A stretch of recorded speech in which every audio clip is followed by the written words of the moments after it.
보름 만에 29조 원이 은행에서 빠져나갔습니다. 하루 평균 2조 원씩 2024년 4월 기록을 훌쩍 넘어선 역대급 속도예요. 이 돈이 어디로 갔을까요? 전부 증시로 몰렸습니다. 코스피가 4,800을 뚫더니 이제는 5,000 수준이에요. 올라타지 못하면 영영 뒤처질 것 같은 불안감, 이러한 공포 심리가 퍼지면서 빚을 내서 투자하는 사람까지 급증하고 있죠. 20년 만에 대세 상승장이라는데 지금이라도 올라타야 하는 걸까요? 1월 22일 장중 사상 처음으로 코스피 지수가 5,000선을 돌파했습니다. 다음 날인 23일에도 코스피 5,000을 넘나들었으며 이러한 코스피 지수의 움직임은 일시적인 기록이 아니라 새로운 기준점이 될 수 있습니다.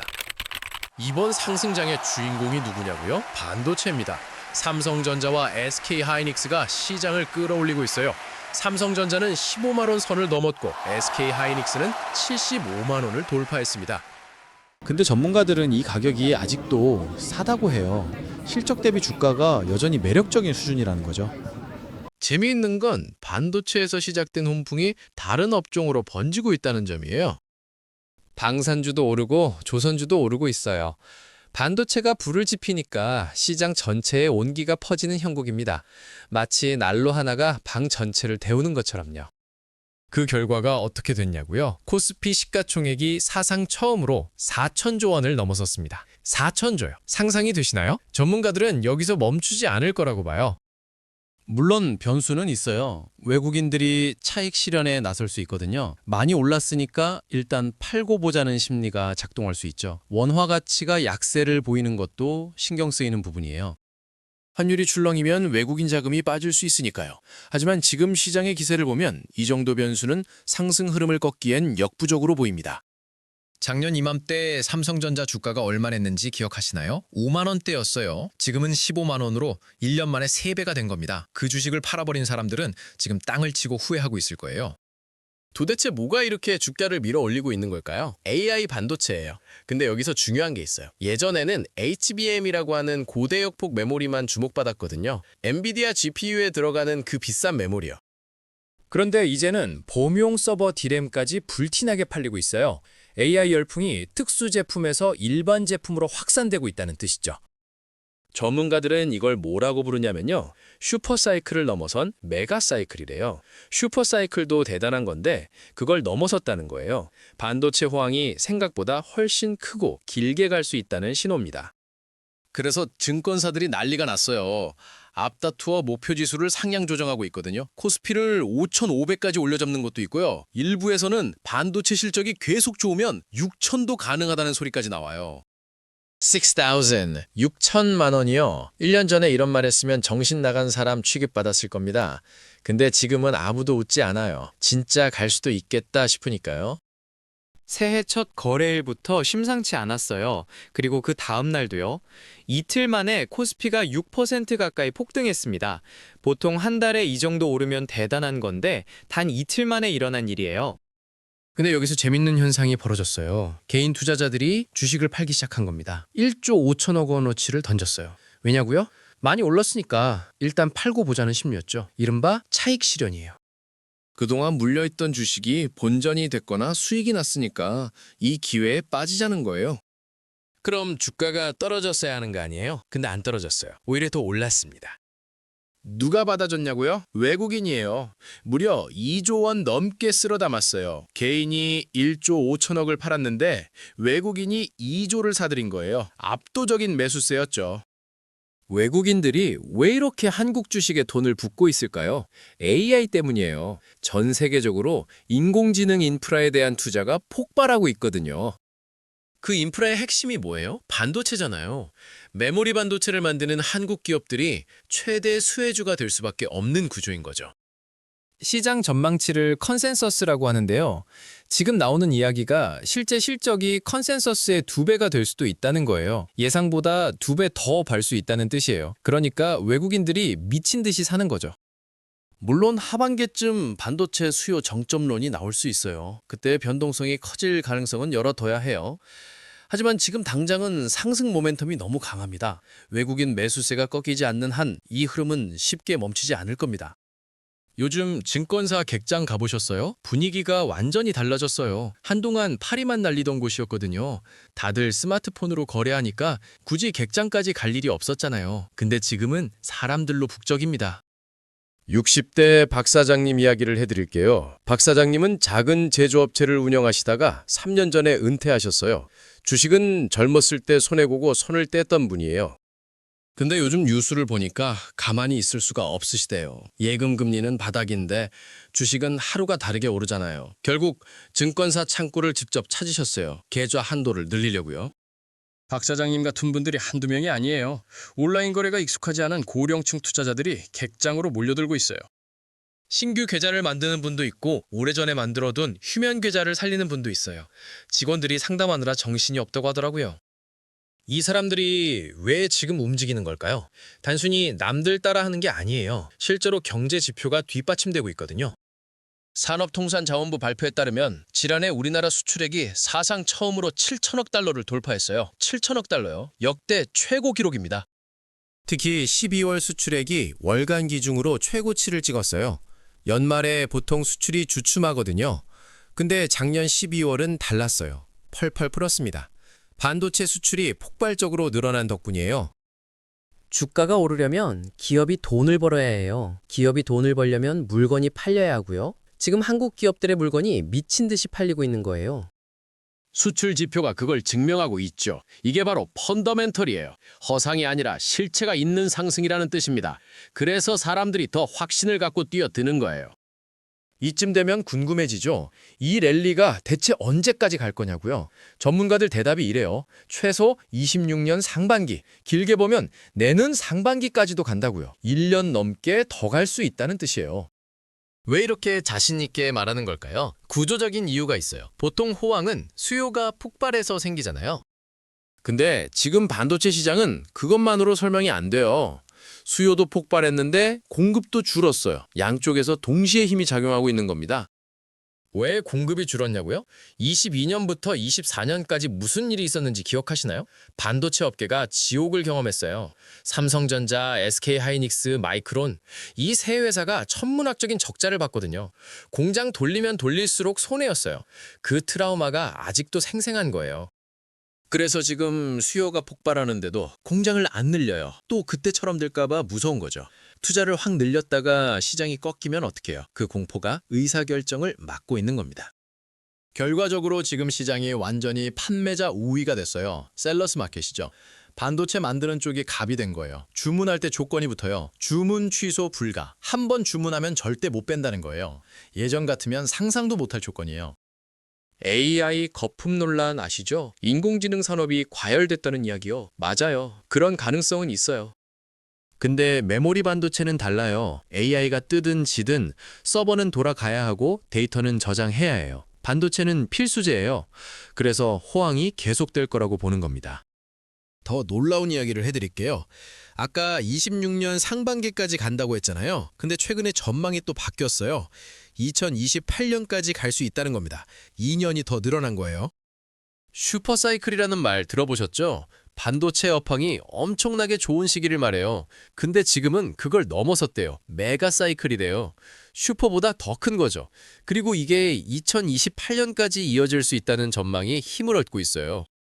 글로벌 증권사들의 움직임을 보면 확실히 알 수 있어요. 한국 반도체 기업들의 실적 전망치를 경쟁하듯이 올리고 있거든요. 어제 상향하면 오늘 또 다른 증권사가 더 올려요. 목표 주가도 마찬가지예요. 서로 높이 부르는 경쟁을 하고 있는 것처럼 보일 정도예요. 이게 괜히 그러는 게 아니에요. 실제로 반도체 가격이 미쳤거든요.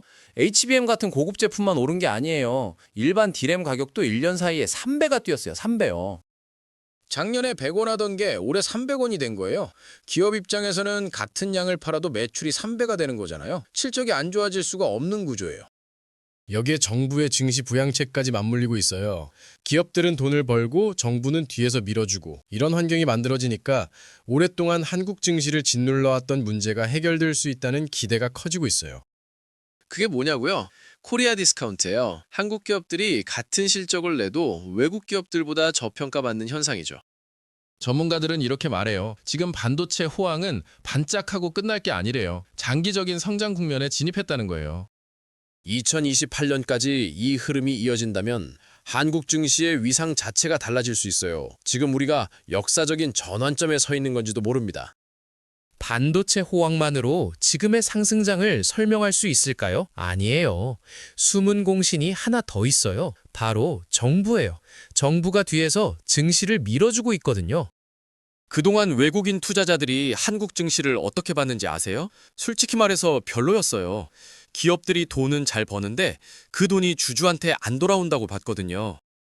회사 금고에 쌓아두기만 하고 배당은 쥐꼬리만큼 주고, 그러니까 아무리 실적이 좋아도 주가가 제대로 평가를 못 받았던 거예요. 근데 이게 바뀌기 시작했어요. 정부가 시장개혁에 칼을 뼈든 거죠. 가장 핵심적인 변화가 뭐냐면요. 이사의 충실 의무 대상이 확대됐어요. 예전에는 이사가 회사에만 충실하면 됐거든요. 근데 이제는 주주한테도 충실해야 해요. 법이 바뀐 거예요. 이게 왜 중요하냐고요? 회사가 돈을 벌면 주주한테 나눠줘야 할 의무가 생긴 거라 마찬가지거든요. 배당소득 분리과세도 통과됐어요. 이게 무슨 뜻이냐면 배당을 많이 주는 기업에 투자하면 세금 면에서 유리해진다는 거예요. 그러면 기업들이 어떻게 하겠어요? 투자자를 끌어오려고 배당을 더 늘리겠죠. 선순환 구조가 만들어지는 거예요. 집중투표제라는 것도 도입됐어요. 어려운 말 같죠? 쉽게 설명드릴게요. 예전에는 소액주주가 아무리 목소리를 내도 이사 선임에 영향을 줄 수가 없었어요. 대주주가 다 결정했거든요. 근데 이제는 달라요. 소액주주들도 힘을 모으면 자기 입맛에 맞는 이사를 세울 수 있게 된 거예요. 주주 권리가 강화된 거죠. 외국인들이 이런 변화를 예민하게 캐치하고 있어요. 한국 증시가 드디어 바뀌고 있구나. 돈도 벌 수 있고 배당도 받을 수 있는 시장이 되고 있구나. 이런 인식이 퍼지면서 돈이 들어오고 있는 거예요. 정책이 주가를 밀어 올리고 있는 셈입니다. 정부가 또 하나의 카드를 꺼내 들었어요. 이번에는 해외로 떠났던 투자자들을 다시 불러오겠다는 거예요. 서학개미라고 들어보셨죠? 미국 주식에 투자하는 한국 개인 투자자들을 말해요. 테슬라, 엔비디아, 애플 같은 미국 주식을 사들인 사람들이요. 이 사람들이 엄청나게 많거든요. 정부가 이들을 위해 만든 제도가 있어요. 리쉐어링 투자 계좌, 줄여서 RIA라고 불러요. 이름부터 거창하죠? 핵심은 간단해요. 해외 주식 팔고 국내 주식 사면 세금을 깎아주겠다는 거예요.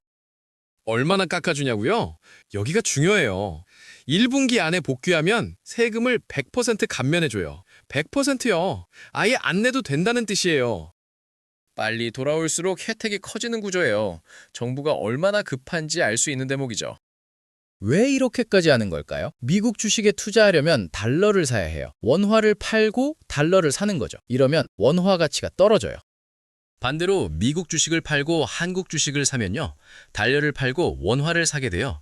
원화 가치가 올라가는 거죠. 정부 입장에서는 환율 안정과 증시 부양 두 마리 토끼를 동시에 잡을 수 있는 거예요. 고액 투자자들한테는 이게 특히 매력적이에요. 해외 주식으로 수익을 내면 22%의 세금을 내야 하거든요. 1억 벌면 2,200만 원을 세금으로 내야 한다는 뜻이에요. 근데 RIA를 활용하면 이 세금이 확 줄어들어요. 같은 돈을 벌어도 손에 쥐는 금액이 달라지는 거죠.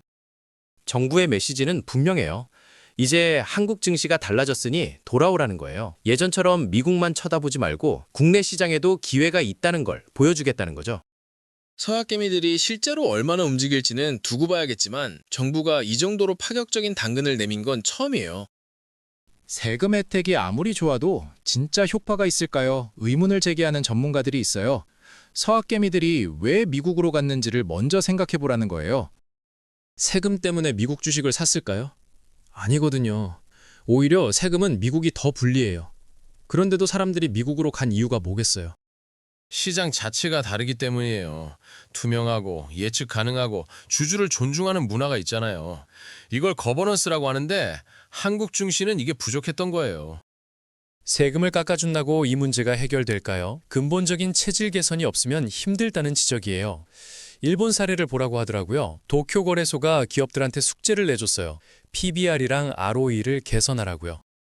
주가가 자산 가치에 비해 너무 낮으면 안 되고 자기 자본으로 수익을 제대로 내야 한다는 거죠. 이걸 강제하니까 일본 증시가 살아났어요. 한국도 이런 압밤이 필요하다는 거예요. 세금 혜택은 일시적인 유인책일 뿐이라는 거죠. 반면 요즘 ETF 시장에 대한 경고음도 나와요. ETF는 여러 주식을 묶어서 만든 펀드 같은 건데 문제는 시장이 너무 빠르게 커지면서 검증 안 된 상품들이 쏟아지고 있다는 거예요. 전문가들이 뭐라고 하냐면요. 유행 타지 말라고 해요. AI ETF 뜨니까 사고, 로봇 ETF 뜨니까 사고, 이러다 함정에 빠질 수 있대요. 상품 안에 뭐가 들어있는지 꼼꼼히 봐야 해요. 이름만 보고 샀다가 내용물은 딴판인 경우가 있거든요. 투자는 결국 본인 책임이에요. 남들 따라하다가 손해보면 그건 오롯이 내 몫입니다. 지금까지 좋은 이야기만 많이 했죠. 그런데 이제는 리스크를 짚어볼게요. 장밋빛 전망만 듣고 올인했다가 낭패보는 분들이 꼭 있거든요. 어떤 위험 요소들이 있는지 냉정하게 살펴볼게요. 가장 먼저 미국 연준이에요. 금리 인하에 대한 기대감이 지금 주가에 이미 반영돼 있어요. 시장은 연준이 금리를 내릴 거라고 확신하고 있거든요. 근데 만약 경제 지표가 예상과 다르게 나오면요? 금리 인하가 늦춰지거나 없어질 수도 있어요. 그러면 시장이 출렁거릴 수밖에 없어요. 기대가 크면 실망도 큰 법이니까요.